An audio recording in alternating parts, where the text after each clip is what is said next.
నాయకులు కూడా చూసాం.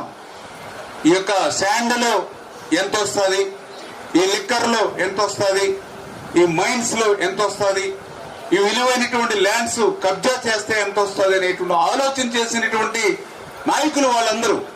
కానీ మన నాయకత్వం ఇవాళ ఎవరికి సాయం అందించాలి, ఎవరికి పెన్షన్, ఎవరికి రేషన్, ఎవరికి రోడ్లు, ఎవరికి డ్రైను, ఎవరికి సీఎంఆర్ఎఫ్, ఇట్లా అడుగడుగునా కూడా మీ యోగక్షేమాల కోసం 24 గంటలు పనిచేసేటువంటి యంత్రాంగం ఇవాళ మీ గ్రామంలో గాని వార్డులో గాని మన తెలుగుదేశం, జనసేన, బీజేపీ నాయకత్వం అనే విషయాన్ని మరి మీరందరూ కూడా గుర్తు పెట్టుకోవాలని చెప్పి తెలియజేసుకుంటూ, మరి గత ప్రభుత్వం మీరందరూ కూడా చూశారు.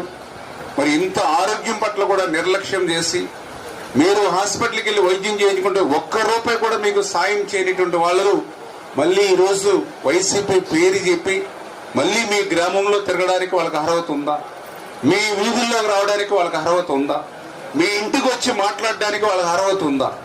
మీరు కూడా ఆలోచన చేయాలి.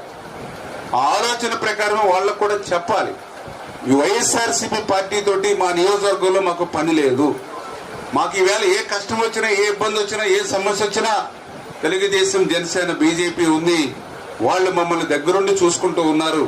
5 సంవత్సరాల్లో మీరు పెట్టినట్టు బాధలు, కష్టాలు, సమస్యలు మాకు తెలుసు.